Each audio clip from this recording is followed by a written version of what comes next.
isang malusog at COVID-free na araw, Mimaropans. Muli na naman po tayong sumasahimpapawid upang magbigay ng mga napapanahong balitang pangkalusugan.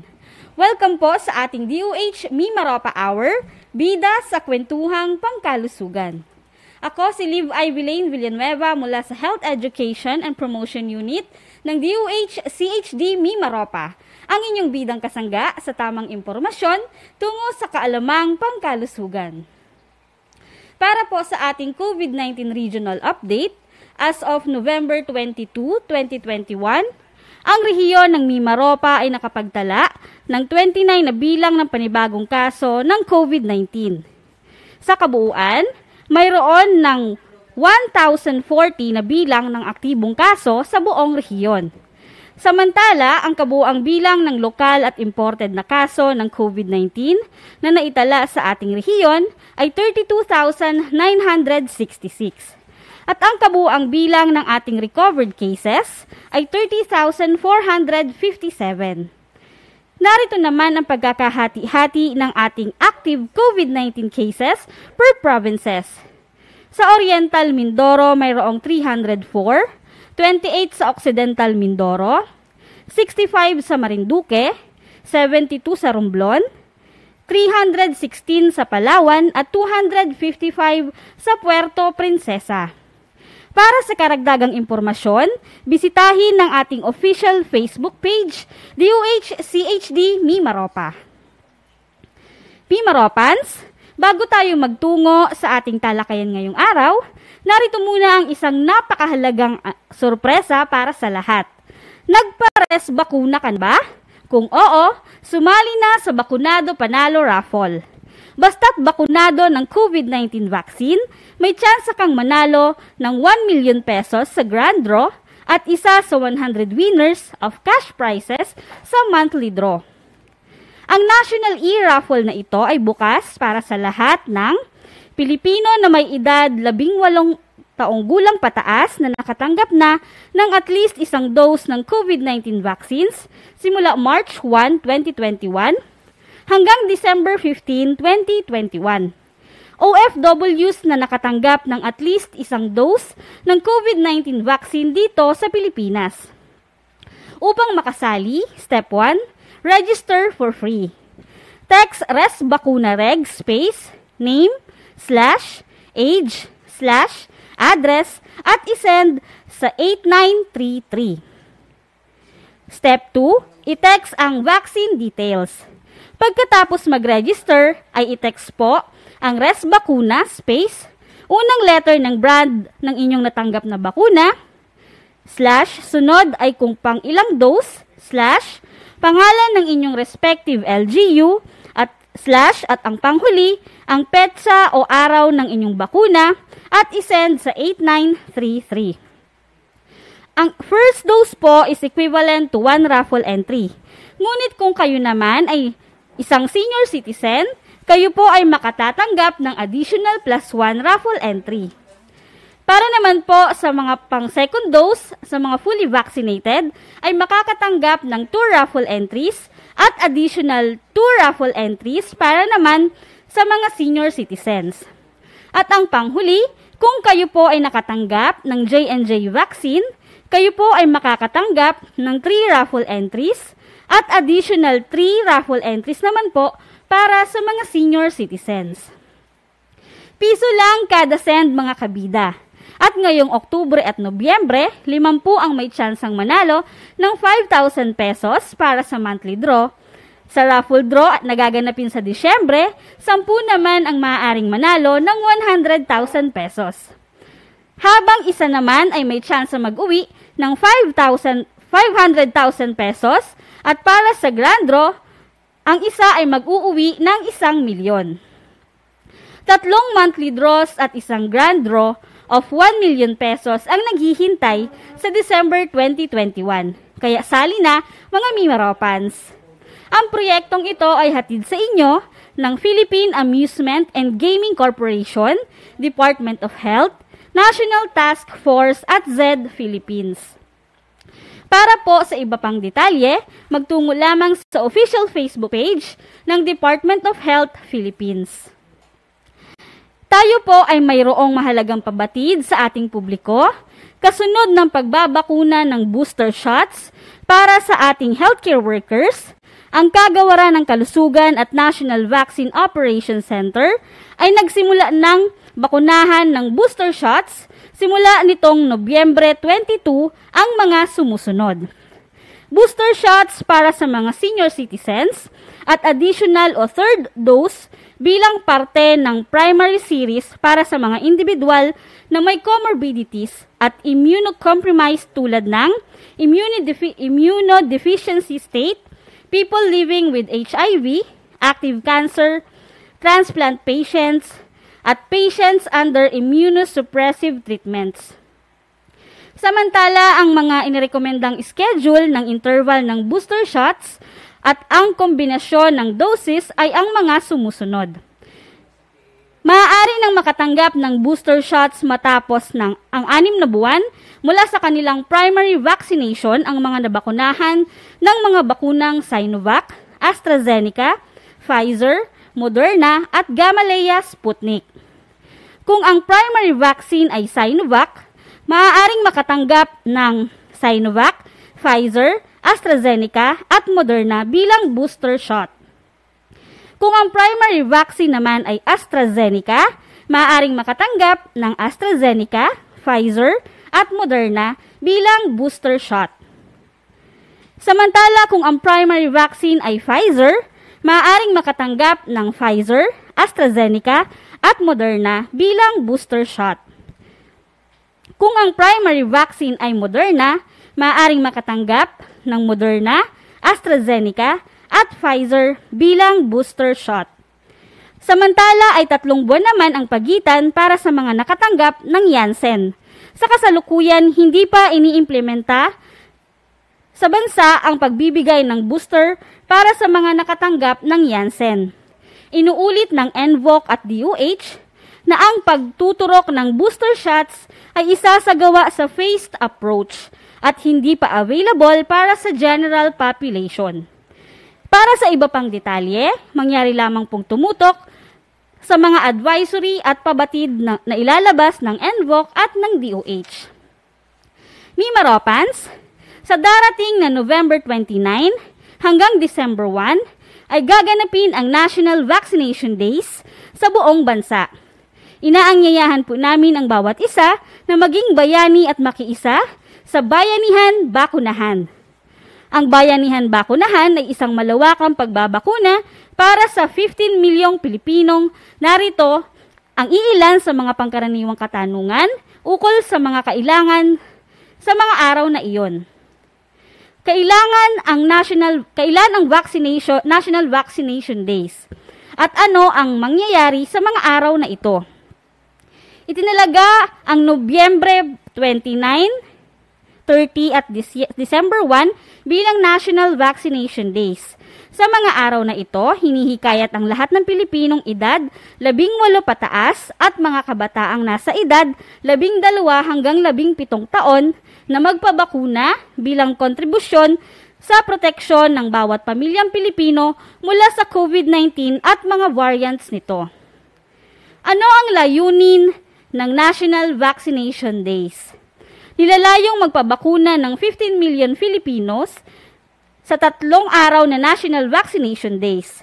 Mahalagang ibahagi ito, patuloy na pagtutulungan ng gobyerno at iba pang sektor na maproteksyonan ang lahat ng Pilipino mula sa COVID-19 at variants nito. Ngayon dumarating na ang mga supply ng bakuna para sa buong Pilipinas. Sino ang mga babakunahan sa araw na iyon? Lahat ng Pilipinong edad 18 pataas at mga kabataang edad 12 hanggang 17 ay babakunahan. Patuloy ang pagbabakuna ng mga local government bago at matapos ang National Vaccination Days. Saan pwedeng magparehistro? Makipag-ugnayan sa inyong LGU para sa pagpaparehistro. Pareho pa rin ang pagpaparehistro sa National Vaccination Days sa kasalukuyang gamit na pagpaparehistro ng mga LGU, online man o manual. Ano ang kailangang dalhin sa National Vaccination Days? Rehistro bago ang araw ng bakuna. Para sa mga edad 18 pataas, dalhin ang inyong valid ID at medical certificate kung kinakailangan. Para sa edad 12 hanggang 17, dalhin ang patunay ng relasyon ng anak sa magulang, valid ID ng babakunahan, at ng parent o guardian. Anong dokumento ang maaaring dalhin kapalit ng special power of attorney kung ang magulang ay hindi masasamahang mabakunahan sa araw ng bakuna? Nakanotaryong authorization letter, affidavit ng mga magulang o guardian na may panunumpa, kasama ng isang public official tulad ng notary public o autorisadong kawani, at nagpapakita ng valid government ID. Barangay certification mula sa barangay captain o punong barangay. Ano-anong karamdaman ang kailangan ng medical clearance bago magpabakuna para sa mga edad 18 taong gulang pataas? Kailangan ng medical clearance bago magpabakuna para sa alinman sa sumusunod na kondisyon o karamdaman. Autoimmune disease, persons living with HIV, cancer, mga sumasailalim sa transplant, kasalukuyang gumagamit ng steroids, mga nakaratay na lang sa kama o may taning na dahil sa karamdaman. Kailangan ba ng medical certificate bago mabakunahan ang mga kabataang edad 12 hanggang 17 taong gulang? Tanging mga kabataang may karamdaman ang nangangailangan ng medical certification bago magpabakuna. Ang mga kabataang walang karamdaman ay hindi na kailangan ng medical certificate bago mabakunahan. Kasama ba ang booster doses sa National Vaccination Days? Oo, kasama ang booster doses sa National Vaccination Days. Nitong November 17 ay healthcare workers pa lamang mula sa A1 priority group ang maaaring bakunahan ng booster doses. Nitong November 22 naman ay nagsimula na rin sa senior citizens at may iba pang karamdaman. Magkakaroon ba na sa nakalaang vaccination site para sa mga adult, kabataan at booster shots? Ang pagtatalagang ng sariling vaccination site ay nakasalalay sa LGU. Subaybayan ang anunsyo at abiso ng inyong governor o mayor.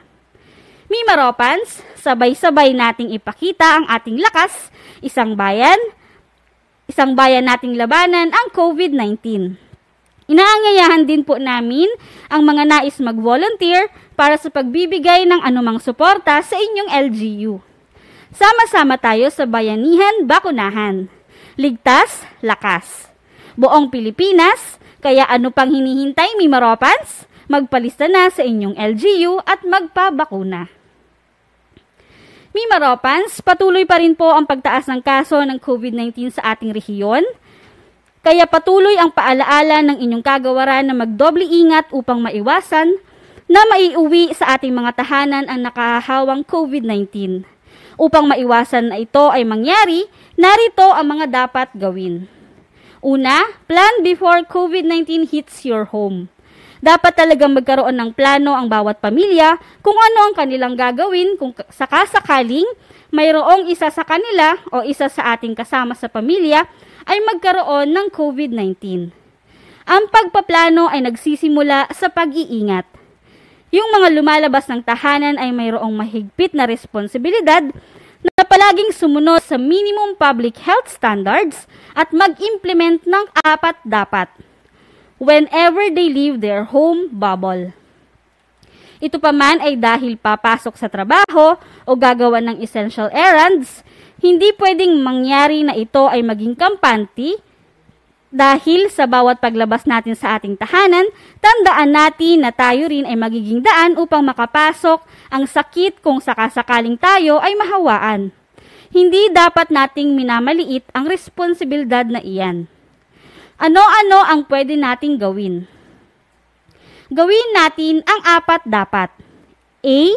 Para sa air circulation and ventilation. P. Para sa physical distancing. A. Para sa always wear your mask and face shields. At T is your time for circulation. Nilagyan na din natin ng plus dahil pinahahalagahan din natin ang bakuna, and I'll be talking about that in a while. Saan man magpunta, mahalaga na siguraduhin natin ang ating biyahe at ang ating dadatnan ay maganda ang circulation at ventilation.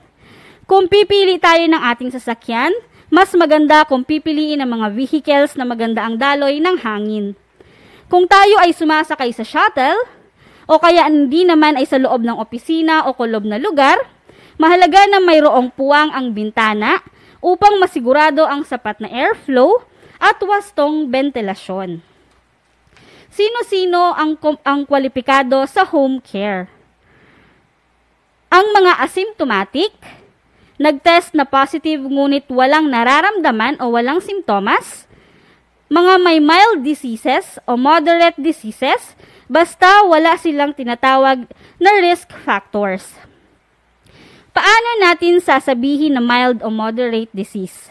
Mabilis kilalanin ang mild diseases dahil kahit na meron silang mga simptomas, sila naman ay hindi nakararanas ng hirap sa paghinga. Samantala, para naman sa mga pasyenteng may high risk factors, kung maaari sana ay nasa facility sila, kahit mild o moderate disease pa lamang ang kanilang simptomas. Ano-ano ang mga sinasabing risk factor? Mga kaanak nating may edad na, mga miyembro ng pamilya na obese, malalaki ang katawan, sila ang may high risk na magkaroon ng severe disease. Mga individual na mayroong chronic diseases, sakit sa puso, sakit sa baga, sakit sa bato, diabetes, immunosuppression, may kahinaan ang immune system. Dumako naman tayo sa ating monthly health celebration. Alam niyo ba mga Mimaropans na isa sa mga pinakamahalagang health event na ating ginugunita tuwing sasapit ang buwan ng Nobyembre ay ang Malaria Awareness Month. Mapoproteksyonan lamang natin ang ating mga sarili mula sa mapanganib na sakit na ito sa pamamagitan ng pag-alam ng tamang impormasyon. Bilang ito ay ang ating kasalukuyang ginugunita, sabay-sabay nating masinsinang alamin kung ano nga ba ito, ang mga simptomas nito, at kung paano ito maaring iwasan. Ano ang malaria? Ang malaria ay isang sakit na dulot ng parasito ng malaria ay tinatawag na Plasmodium. Nalilipat ito sa pamamagitan ng kagat ng babaeng lamok na Anopheles na may dalang parasite. Ano-ano ang mga simptomas ng malaria? Una, lagnat, sakit ng ulo, panginginig o chills.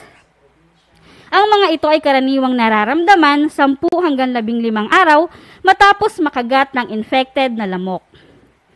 Simptomas ng malubhang malaria: pagkawala ng malay o kumbulsyon, pagbabago ng ikinikilos, nahihirapan sa paghinga, madalas na pagsusuka at pagkahilo, paninilaw, kulay kapeng ihi at pamumutla. Ang mga nakararanas ng sakit na ito ay agad na magpakonsulta. Sino-sino ang mga at risk na sasakit na malaria? Mga sanggolo infants, mga batang ang edad ay 5 pababa, mga buntis o pregnant women, mga taong may HIV or AIDS. Ang mga nasabi ay tinuturing na at risk sa sakit na malaria, kaya ugaliin ang mag-extra ingat sa kagat ng mga lamok. Paano maiiwasan ang malaria? Gumamit ng insect repellent, mag-spray ng insecticide para sa lamok sa loob ng bahay, gumamit ng bed net o kulambo para kung malamok, iwasan ang paggamit ng scented soaps, panatiliing malinis ang kapaligiran, i-share ang mga impormasyong nalalaman tungkol sa malaria sa inyong mga kakilala upang tuluyang maproteksyonan ang ating buong pamayanan kontra malaria. Tuwing sasapit naman ang November 25, atin pong binibigyang halaga ang National Consciousness Day for the Elimination of Violence Against Women and Children. Kaya naman samahan nyo kami simula November 25 hanggang December 12 sa aming 18-day campaign to end violence against women. Sa pagprotekta sa karapatan ng mga kababaihan laban sa pang-aabuso, mahalaga ang tulong ng kapwa babae sa ibang babae at sa ating batas ay kinikilala ang karapatan ng mga kababaihan. Ngayon, Sabay-sabay nating alamin ang Anti-Violence Against Women and Children Act. Layunin po ng Republic Act 9262 o Anti-Violence Against Women and Children Act of 2004 na proteksyonan ang mga kababaihan at kabataan sa anumang uri ng karahasan. Ang VAUSI ay isang pampublikong krimen, kaya't bukod sa babaeng nakararanas ng pang-aabuso, ang VAUSI ay maaaring isampa ng kanyang pamilya, barangay, social worker o concerned citizens. Ito ay hindi dapat inireresolba sa pag-aareglo o pamimilit na makipagkasundo. Narito ang mga uri ng karahasan na maaaring parusahan sa ilalim ng RA 9262. Pisikal na pang-aabuso, emosyonal o psikolohikal, sexual, economic o pinansyal. Ang pang-aabuso ay hindi pribadong usapin bagkus isang krimen. Paglabag ito sa mga karapatang pantao ng mga kababaihan. Sa ating pagkilala sa mga karapatan ng kababaihan at kabataan laban sa karahasan, ating isaalang-alang ang mga sumusunod. Responsibilidad ng mga magulang at guro ang pagtuturo ng mga kabutihang asal sa mga kabataan.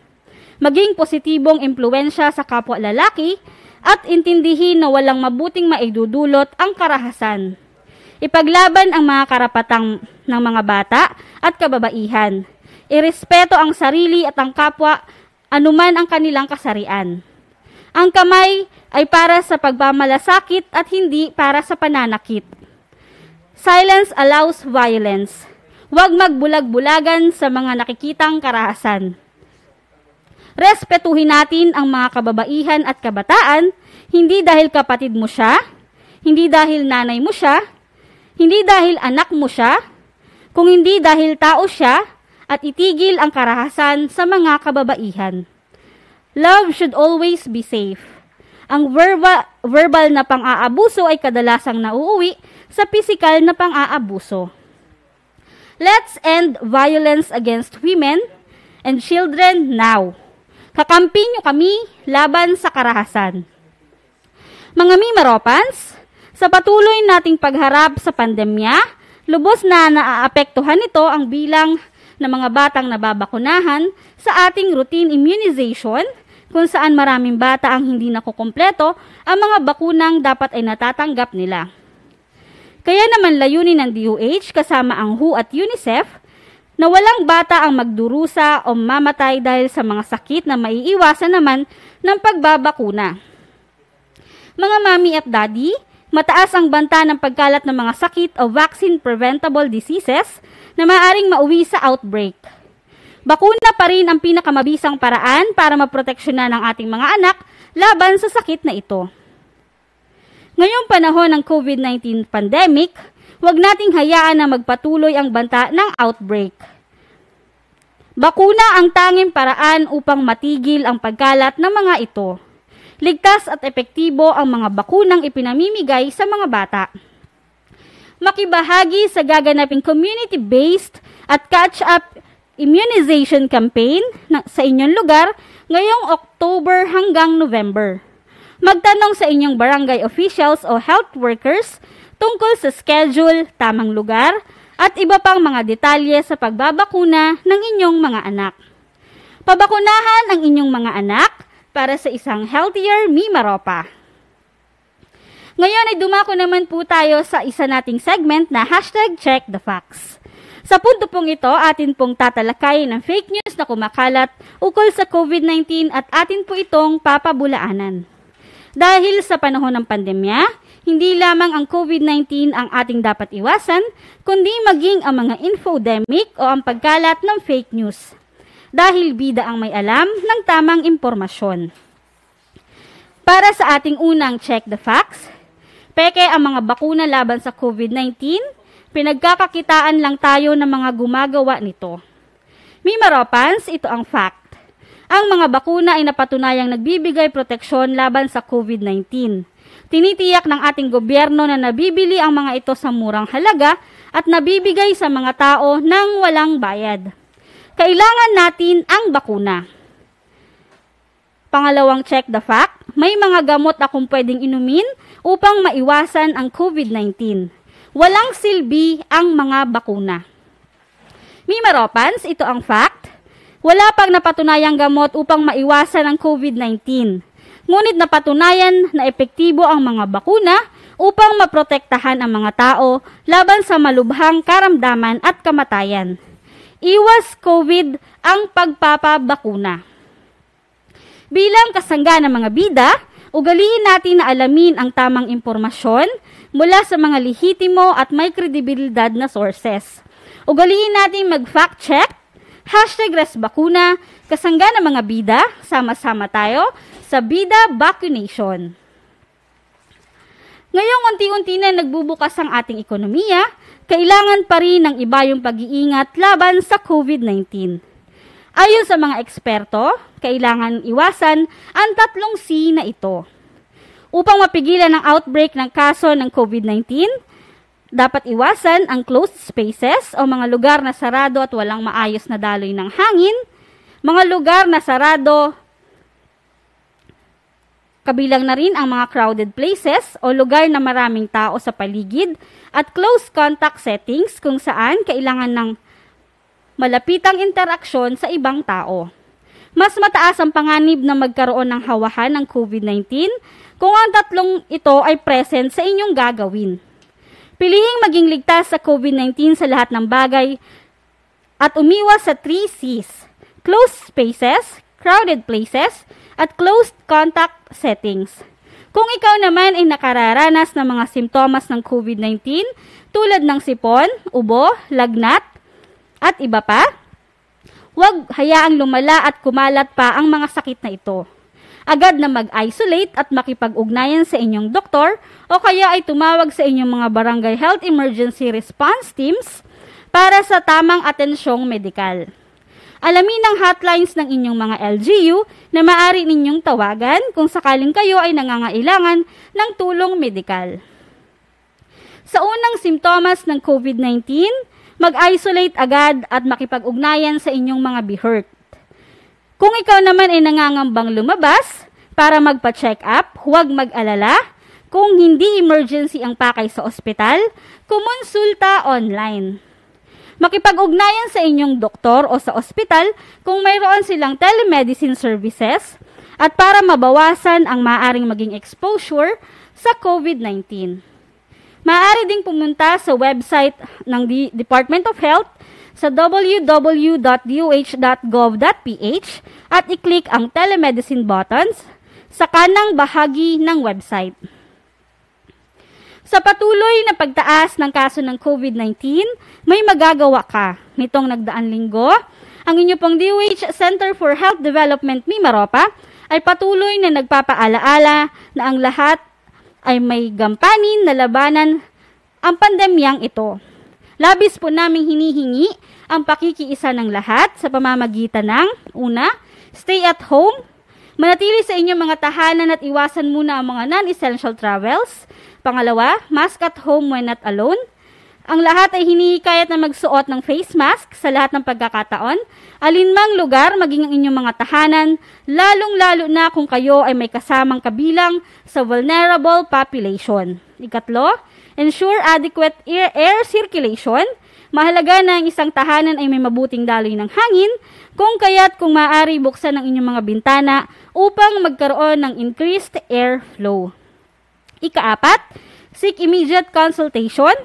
Kung nakararanas ng alinmang simptomas ng COVID-19, kayo ay makipag-ugnayan sa inyong mga barangay health emergency response teams para sa angkop na management, referral for testing, at isolation. At ang panghuli, go to isolation facilities instead of hospitals. Ang mga individual na